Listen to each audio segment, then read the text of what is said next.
I don't want to scare anybody, but what is your general thought of illegals, and where is the next real threat coming from? Tom Homan warns of something much bigger, like a 9/11 sized event by these illegals. Welcome to Doug in Exile. This is where the happy patriots are. Part of why we're happy is because even when you're living under a place of insecurity where illegals are, going everywhere, and there could be a mass amount of criminals now spread out into the heartland. You have someone in charge like Trump who put someone capable in charge like Tom Homan to take care of this problem. Me and you've been talking about this for years, Sean. I mean, I worked for the network just before I came back to the second Trump administration. And I've said over and over again, what scares me about the southern border, the sex trafficking, right? Sky high. The Americans dying from fentanyl. The people, all the drugs coming across, all the sex trafficking, all the smuggling. And I said what concerned me the most was they created the biggest national security vulnerability this country's ever seen. Not only did 2 million known gotaways, 2 million people cross the border, we don't know who they are, where they came from, we don't know where they are now. On top of that, even through the legal process, the Biden administration were bringing people unvetted, handing out work visas like they're candy, while they sat here and planned something bad. We are going to be dealing with this for the next 10 years because of the chaos they created in 4 years. We're out there kicking butt. We're arresting a lot of criminal aliens. We're out there looking for the bad guy. And when we're out there doing that, Sean, we got protesters assaulting ICE officers. We got members of Congress all over the country going to ICE facilities, raising hell, saying this is your oversight responsibility. Where were those oversight responsibility when 10.5 million illegal aliens came across the border? Where's the oversight responsibility on releasing over 8 million illegal aliens to this country? Where's the oversight responsibility then? This is an attack on ICE. This is an attack on the Trump administration. We're trying to fix the damage done by Biden. And it's going to take 10 years. The numbers were interesting to me in that he said they don't know where 2 million of them are. Now, we know that 11 million came over. That implies that they know where 9 million of the illegal aliens are, I think. And only 2 million of them, we have no idea where they are. That's actually kind of encouraging that it's not all of them. When 9/11 happened, everyone went to point fingers of how did this happen? Who saw it? Who was looking? How did this get away and happen? And I don't believe it was an inside job. Don't start your conspiracies here. I believe it's patently ridiculous. But Tom Homan is one of the guys that is warning us beforehand of the next 9/11, going, I see vulnerabilities. And you're going to find out which Democrats, which politicians are willing to work on this now before it happens. You're doing a great job. And this was the most preventable national security threat, I would argue, in history. I have annoyingly asked you the question over and over again. When you have known terrorists and murderers and rapists and cartel members and gang members in the country, and you have them 12 million, 15 million, 20 million, nobody knows the actual number. What did we learn from 9/11-01? They were at war with us. We were not at war with them, the 9/11 Commission report. They're plotting, planning, and scheming. This is a terror attack. I'm worried about the big terror attack, and of course my prayers, my thoughts, my sympathies go out to the victims here. But do you not agree that if we don't find these people soon, that we are at risk of a 9/11 or worse? It's coming. Why did 2 million illegal aliens pay more to get away? They could have paid half of what they paid, cross the border, turn yourself into a border patrol agent, get released that same day, get a free airline ticket to the city of their choice, get a free hotel room, get 3 meals a day, plus free medical care and work authorization. 2 million people paid more to get away. They didn't want to be vetted. They didn't want to be fingerprinted. Why? This scares the hell out of me. I've been doing this for 40 years.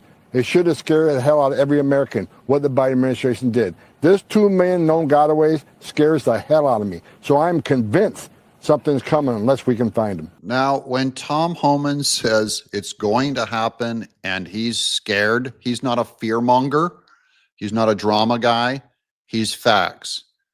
He's afraid. I'm a little afraid, but he's a serious man. We're going to go to more serious thoughts on where the compromise is happening. Here's Anna Paula Luna with this tweet. This is actually a map that she shows. This is why is legislation to ban Chinese-owned farmland not being put on the floor yet. House GOP. This is how you get stuff done, as she tweets about it. These are Chinese-owned farmlands in America. Now, each of these are little red dots of farmland that the Chinese have purchased. And if you look at them all, they're all next to all of America's bases. Up on the upper left here, we have Fort Lewis, Hill Air Force Base, Oahu, Hawaii Military Bases, Fort Irwin, Camp Pendleton, Yuma Proving Ground. Over here down in Florida, MacDill Air Force Base, Patrick Space Force Base, Fort Liberty. In the middle of America, Fort Moore, Fort Leonard, Camp Bullis. This looks very targeted. This looks like a very targeted strategy to me, that China just so happens to own this much farmland in America. Here's Kash Patel, FBI Director Kash Patel is exposing what he calls a direct threat to national security after 2 Chinese nationals were charged Tuesday with allegedly smuggling in a dangerous biological pathogen. These were some kind of a fungus or spore that they brought in plastic bags into University of Michigan. A dangerous biological pathogen into the U.S. to study at the University of Michigan. So they brought this stuff in from another country. Patel warns of direct threat after Chinese nationals charged with smuggling agro-terrorism, that's a new word, agro, like agriculture, agro-terrorism agent into the U.S. Here's more. On the Chinese CCP coming into American universities, why are they studying here in the first place? No one affiliated with the CCP, and I've got legislation with this, should have a visa to be a student in any university in the United States of America. We are under no obligation to educate and train people affiliated with our enemy. And that's exactly what's happening here. So I think, Laura, it starts with a recognition of who we're dealing with. This is a communist regime that has concentration camps, and they're hell-bent on world domination. So we shouldn't be lax on this at all. The full force of the law should come down on them. We should prevent anyone associated with the CCP from being at any of our universities. This would open up, my legislation would open up about 300,000 spots for American students. So if you have a family member that's a member of the CCP or you have close connections, you don't get to attend any of our universities. You're not going to get that visa. This is common sense if you fully appreciate, I think, the threat that is China and how they view themselves on the world stage. We should have never let them in the World Trade Organization. We need to appreciate now who they really are. Absolutely. The Chinese students, the communist students that come over here, and then they get educated by our very, very best and then sent back over or work here, possibly as agents. We should be only teaching any student from another country the Constitution and the Bible, and then send them back over there with our Trojan horse. The only 2 things is the Bible and the Constitution, and send them home. Well, you're going to see legislation hopefully pass on this threat. Here's Guy P. Benson. The one killer in Boulder that burned, one of them was a Holocaust survivor. He survived Hitler's ovens and could not survive the torching on Boulder, Colorado's streets. I saw an observer yesterday note that Hamas supporters aren't just burning American flags in our streets. They're now burning Americans in our streets. When we hear these chants of globalize the Intifada by any means necessary, ringing out in our cities, on our campuses at these hate rallies, this is what it actually looks like in practice. It looks like a governor's mansion torched in the middle of the night with a Jewish leader sleeping upstairs with his family. It looks like 2 employees of the Israeli embassy in this city, our capital city, murdered in cold blood at a Jewish museum. And it looks like these elderly Jewish Americans firebombed at a peaceful rally on behalf of releasing hostages in Colorado. The pro-Palestine movement is a violent movement. The rhetoric is violent. They justify violence, they celebrate violence, and increasingly they are engaging in violence, not just over there. Here in the United States, it's a disgrace and it has to stop. I'm not sure anything will bring about change at Harvard unless they are forced to change. We see 2 students at Harvard in 2023 physically assaulted a Jewish student on campus. One of those assailants was just rewarded with a very generous fellowship at Harvard Law to go work at CARE, which is a hate group as far as I'm concerned. And another one was given this really nice position in the recent commencement ceremony at the Divinity School. These are people who physically attacked a Jew on campus and were rewarded at Harvard. So yes, to say that they have problems is an understatement, and you have to get their attention, and with strongly worded letters, not good enough. So when I say we have that problem, I have a Jewish friend that we just talked on the phone yesterday. He's terrified after what happened in Boulder and what's happening on our campuses. He's not afraid of the bad guys. He goes, I can take care of the bad guys. He fears the general American malaise, the general American kickback, do nothing, let it happen. That's why Guy P. Benson here on Fox is doing so well and calling it out. We're just trying to get more frosty and more aware of it. So I'm happy to pass on this news to you that it's not that I want us to be afraid. Ooh, scary bad guys everywhere. There are scary bad guys everywhere. But I want us to be aware, more aware, because I'm more afraid.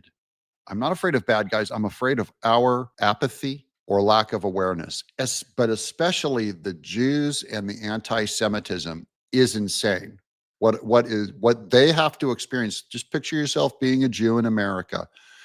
They're more afraid now.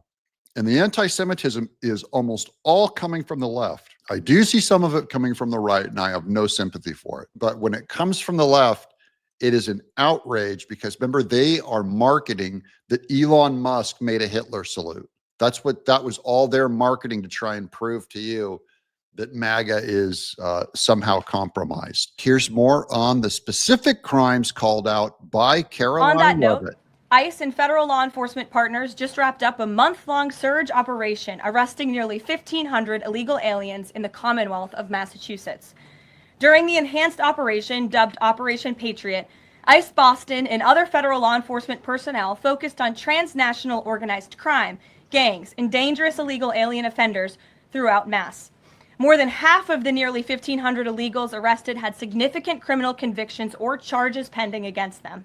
Here are just some of the violent illegal aliens who were removed from communities in Massachusetts during Operation Patriot. A Salvadorian national with active Interpol red notice for aggravated homicide. A Guatemalan national and registered sex offender who had pending criminal charges in Boston for 5 counts of indecent assault and battery on a person 14 or over. A Honduran national who was last arrested for indecent assault and battery of a person 14 or over. A Colombian national charged with kidnapping, aggravated rape, and indecent assault and battery on a person 14 or over. And a Guatemalan national who was convicted of murder in Boston. Also, a Brazilian national who was charged with aggravated rape of a child by force and possession of child. Again, these are people who were living in the Commonwealth of Massachusetts. And lastly, a Salvadorian national whose criminal history includes charges of aggravated rape of a child by force. I don't think anybody in this room wants these types of heinous criminals in your communities. Democrats want them. That's the Democrat brand. They want these people. They're fighting to keep them here. Democrats never, are you crazy? Never even think of putting an X next to a Democrat. When Democrat-run jurisdictions released violent illegal alien criminals back into communities after making arrests instead of turning them over to federal immigration enforcement like they should, those Democrats are putting law-abiding Americans at risk. And these insane policies force law enforcement officials to make much more difficult arrests that put their lives, our law enforcement lives, in jeopardy. President Trump is incredibly grateful for our heroic officers on the front lines getting these violent illegal alien invaders out of our communities. Law and order is back in America under President Trump. Thank God. He can't do enough, but the Democrats think he's already doing too much in stopping this stuff. The only people trying to stop this right now are Republicans on the right and MAGA. We're committed against it. And the only people trying to help this crime, protect it, cover it up, are Democrats. 6 Honduran illegal immigrants between the ages of 13-year-olds and 21 have been charged after killing a South Carolina black mother in what authorities are calling a random killing. I just want to ask all of you, you know how the Democrats are all going around going, we're for the blacks. I can't believe the blacks are voting against Democrats. We're all DEI. We will help the blacks. We will give you your welfare. We will help you out. What about this mother of 2? Illegal immigrants out of Honduras facing charges in the murder of a South Carolina mother. Authorities say the suspects, ranging in age from 13 to 21, pulled up beside the woman's car and shot her. The case is being described as a random robbery. Random, not a hate crime. I'll call it a hate crime. This is, to this woman, you know, she might have even voted for a Democrat. Bill, this town is reeling from the brutality of that attack. A couple of really shocking details. You mentioned the age of the 6 attackers, all here illegally, all from Honduras. And the ages of the youngest 3 involved in this attack, who've all been charged with murder, aged 13, 14, and 15. We spoke to the sheriff. Look at this kid, age 13. This is the attacker, not the victim. The black woman, mother of 2, is the victim, and now those kids will be growing up without a mama. That is the legacy of the Democrats. That's why I'm very serious about, I'm just here to undermine, embarrass, and mock Democrats. We want their face in the poo-poo. We want liberalism just gone. It is so dangerous. And I'm only here to help promote MAGA, the right, conservatives, and Republicans. That's the whole goal of this channel. Now that you know our DNA, I'm hoping to help convince all of you, give you good arguments to help disseminate this message out, not to fear, but to convince our fellow voters, never put an X next to a Democrat. Our country's life depends on it. For some of us, yours and my life depend on it. I'm Doug in exile.